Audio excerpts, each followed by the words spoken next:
नमस्कार, पुष्पा क्लासेस में आपका स्वागत है। आज हम इस वीडियो में बात करेंगे कक्षा 9वीं विषय हिंदी, पुस्तक क्षितिज भाग 1, अध्याय सांवले सपनों की यादें के प्रश्न उत्तर।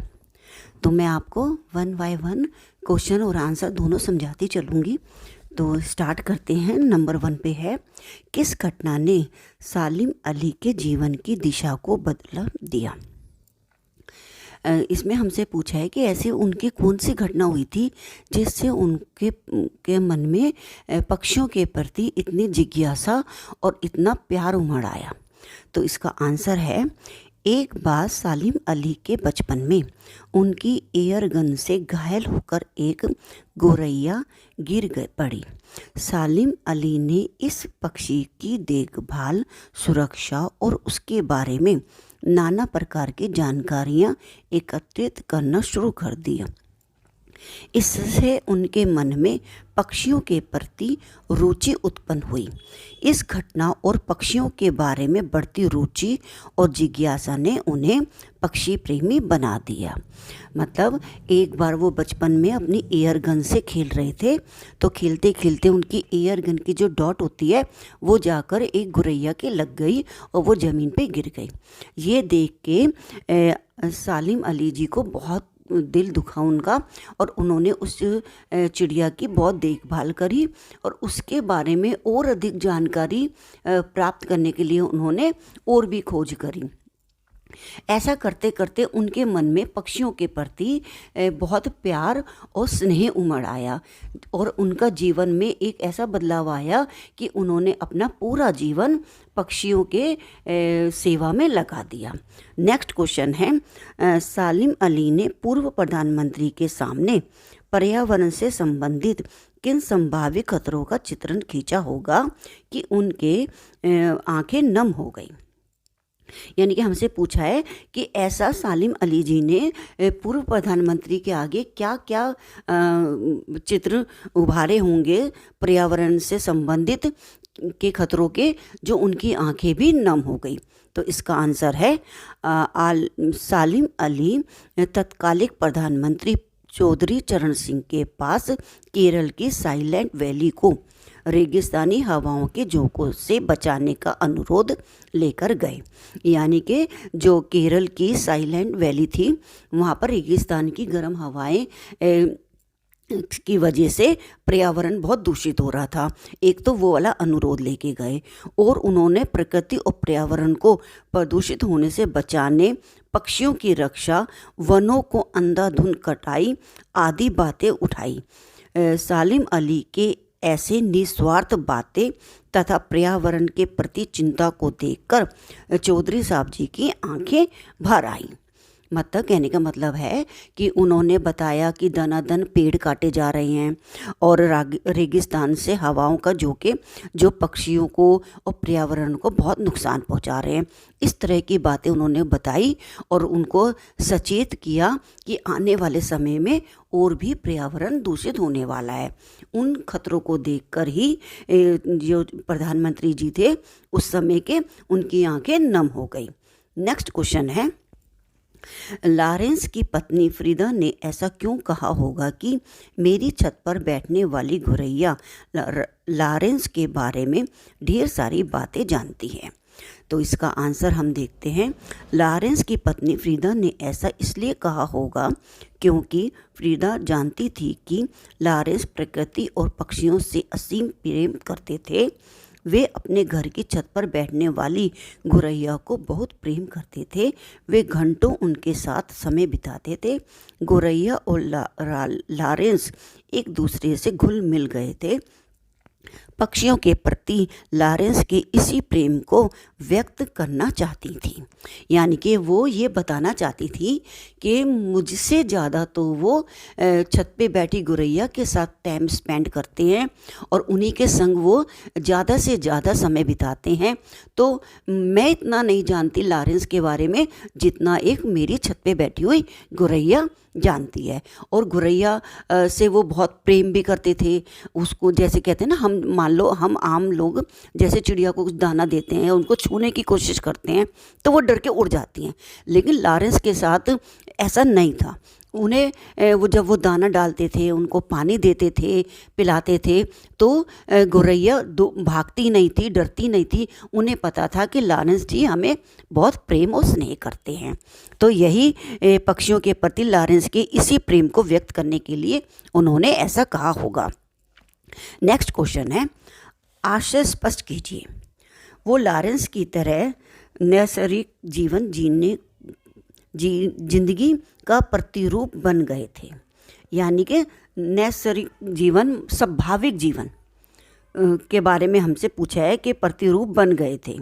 ख है, कोई अपने जिस्म की हरारत और दिल की धड़कन देकर भी उसे लौटाना चाहे तो वह पक्षी अपने सपनों के गीत दोबारा कैसे गा सकता है। ग है, सलीम अली प्रकृति की दुनिया में एक टापू बनने की बजाय अथाह सागर बनकर उभरे थे। तो इन सब के आश्रय हम वन बाय वन क्लियर करते हैं। नंबर 1 है, लॉरेंस का जीवन बहुत सीधा साधा था। अब हमसे यही पूछा था ना कि नैसर्गिक जीवन उनका कैसा था, एक तरीके से स्वाभाविक जीवन, वो कैसा जीवन जीना पसंद करते थे। तो इसमें बताया लॉरेंस का जीवन बहुत सीधा साधा था, प्रकृति के प्रति उनके मन में जिज्ञासा थी। सलीम अली की व्यक्तित्व भी लॉरेंस की तरह ही सुलझा तथा सरल था। यानी कि जो दोनों दोस्त थे, सलीम जी और लॉरेंस, दोनों आपस में मित्र भी थे और दोनों को ही पक्षियों से बहुत प्रेम था। लॉरेंस की तरह ही सुलझा तथा सरल था। ख का आंसर है, यहाँ लेखक का आश्रय है कि मृत व्यक्ति को कोई जीवित नहीं कर सकता। हम चाहे कुछ भी कर लें, उसमें कोई हरकत नहीं ला सकते। मतलब जब कोई इंसान मर जाता है, उसके बाद हम चाहकर भी, चाहे वो हमारा कितना ही प्रेमी क्यों ना हो, हमें उससे कितना ही स्नेह क्यों ना हो, हम उसे जीवित नहीं कर सकते। जीवित तो दूर की बात है, उसके अंदर हम कोई हरकत भी नहीं कर सकते, उसके शरीर के अंदर कि भाई ये जिंदा हो जाए या इसकी सांस चल जाए, ऐसा कुछ भी नहीं हो सकता। यही बात लेखक हमें समझा रहा है। ग का आंसर है, सलीम अली प्रकृति के खुले संसार में खोज करने के लिए निकले। उन्होंने स्वयं को किसी सीमा में कैद नहीं किया।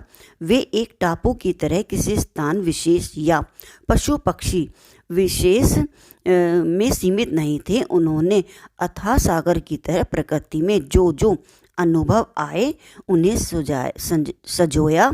उनका कार्यक्षेत्र बहुत विशाल था। कहने का तात्पर्य है कि उन्होंने सिर्फ एक ही चिड़िया के विषय में जिज्ञासा नहीं करी, उन्होंने आकाश में उड़ने वाले प्रत्येक पक्षी के बारे में जिज्ञासा दिखाई और उनके सुरक्षा और उनसे स्नेह किया। यानी कि वो एक तरीके से बंद के नहीं रहे और उनको घूमने का बहुत शौक था। वो जगह जगह जाकर नई नई चिड़ियाओं की खोज करते थे और उनके बारे में अनेक प्रकार की जानकारियाँ एकत्रित करते थे।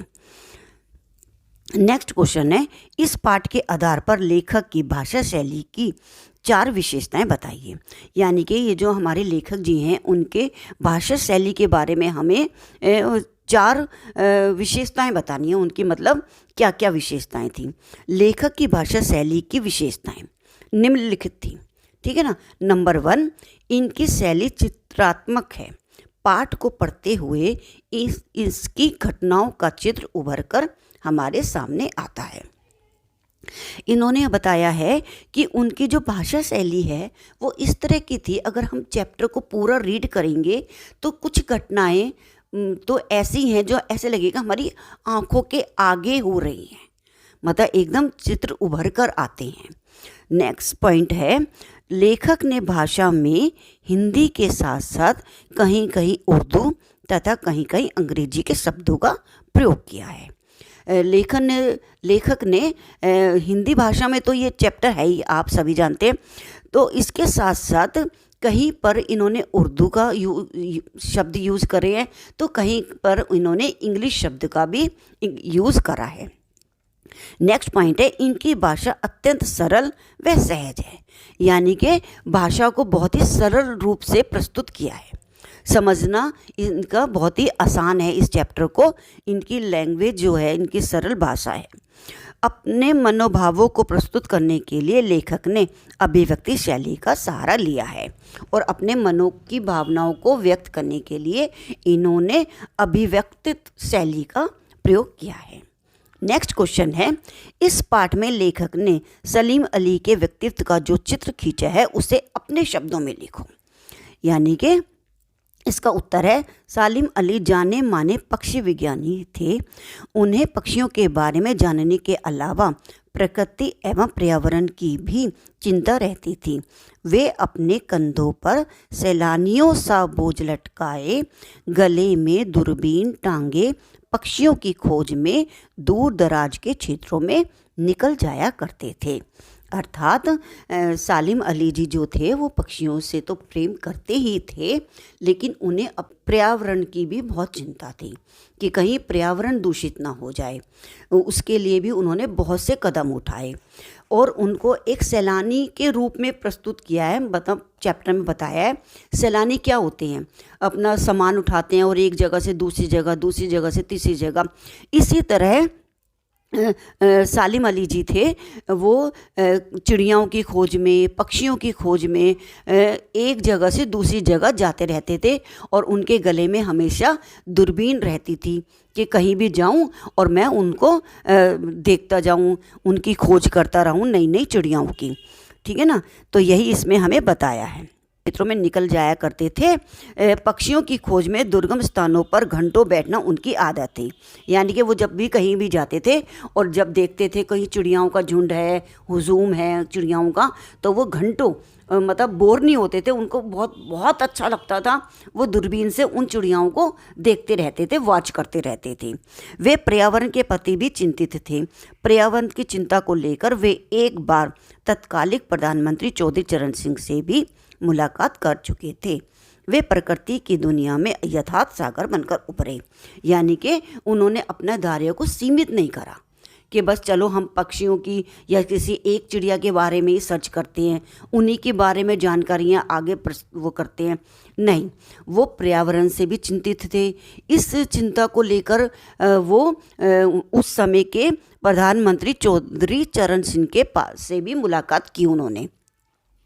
तो नेक्स्ट क्वेश्चन है हमारा, सांवले सपनों की याद शीर्षक की सार्थकता पर टिप्पणी कीजिए।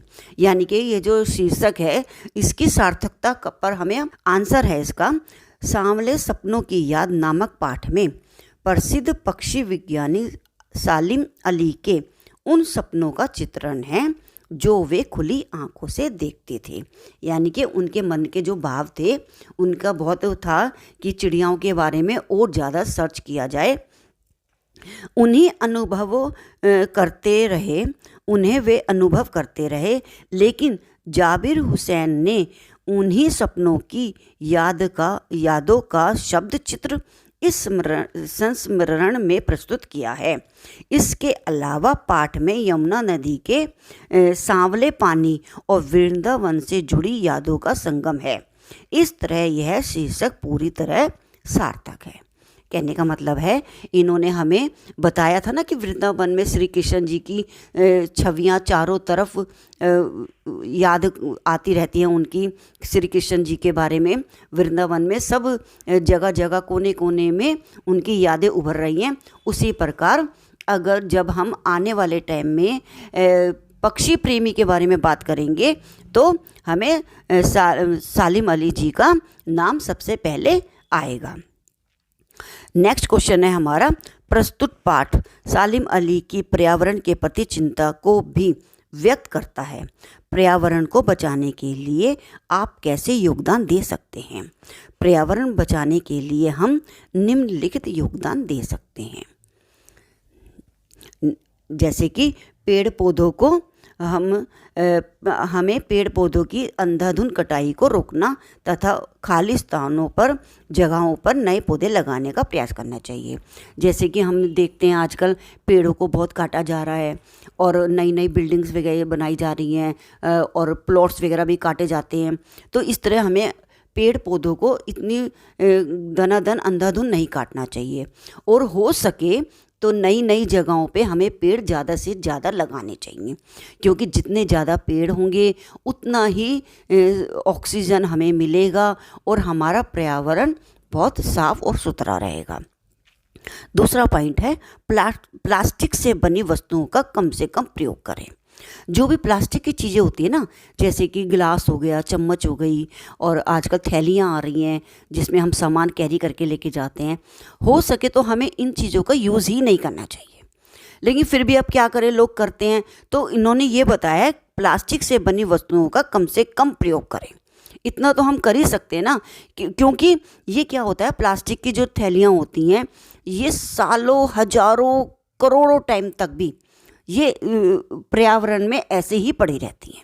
इनका कोई भी वो नहीं होता है, मतलब कोई भी ये डिस्पोजेबल टाइप की नहीं होती हैं, जिस कारण से प्रदूषण फैलता ही फैलता है। इसको अगर हम जलाएंगे तो जहरीली गैस निकलती है। इसलिए कहा गया है कि प्लास्टिक और प्लास्टिक से बनी चीज़ों का प्रयोग नहीं करना चाहिए। तीसरा पॉइंट है ऐसी वस्तुओं का प्रयोग करें जो बायोडिग्रेडेबल हो, अर्थात आसानी से सड़कर ज़मीन में मिल जाएं। यानी कि ऐसी चीज़ें जो मतलब ज़मीन में मिट्टी बन के मिल जाएं, उससे हमारे पर्यावरण को कोई नुकसान नहीं होता। नेक्स्ट है छोटे पेड़ पौधों की रक्षा का विशेष प्रबंध करना चाहिए। यानी कि जैसे कि जो बड़े बड़े पेड़ होते हैं उनको तो इतना मतलब मौसम का फ़र्क नहीं पड़ता, लेकिन जो छोटे छोटे पेड़ पौधे होते हैं वो तेज़ आंधी से भी बेचारे गिर जाते हैं, तेज़ धूप हो तो उनके पत्ते मुरझा जाते हैं। तो हमें ये बताया गया है कि हमें फोर्थ पॉइंट में ये बताया है छोटे पेड़ पौधों की रक्षा का विशेष ध्यान देना चाहिए, हमें उनकी देखभाल ज़्यादा करनी चाहिए। फैक्ट्रियों से निकलने वाले पानी, दूषित पानी तथा कचरे का उचित तरीके से निपटारा होना चाहिए। 6 पॉइंट है हम कूड़ा करकट इधर उधर नहीं फेंकेंगे। यह भी हमारे को एक क्या कहते हैं रूल बना लेना चाहिए कि हमें इधर उधर कूड़ा नहीं फेंकना। आपने देखा होगा पार्क में लोग बैठते हैं या सड़क पे कहीं जाते हैं तो अपने खाली रैपर, फ्रूट के छिलके और पता नहीं क्या क्या चीज़ें कूड़ा फेंकते चले जाते हैं, जिससे हमारा पर्यावरण बहुत दूषित होता है। देखने में भी वो सब चीज़ें गंदी लगती हैं, पार्क कितना गंदा हो जाता है, ठीक है ना। तो हमें इधर उधर कूड़ा नहीं, हमें कूड़ेदान का प्रयोग करना चाहिए। 7वां पॉइंट है पर्यावरण के प्रति हम लोगों में जागरूकता फैलाएं। और ये हम ही नहीं, जैसे पेड़ लगाना हुआ, प्लास्टिक का यूज़ ना करना हुआ, ये सिर्फ हम अपने तक ना रखें, लोगों को भी इसके लिए जागरूक करें कि वे भी अपने आसपास का माहौल साफ रखें, आसपास के पर्यावरण के लिए पेड़ पौधे लगाएं आदि, ठीक है ना। तो आई होप आपको मेरा ये वीडियो पसंद आया होगा, और इस चैप्टर का सार भी मैंने वीडियो बनाई है, तो आप प्लीज़ मेरी वीडियो पे जाकर इस चैप्टर का सार देखकर आप इस चैप्टर को समझ भी सकते हैं। वीडियो को देखने के लिए थैंक यू।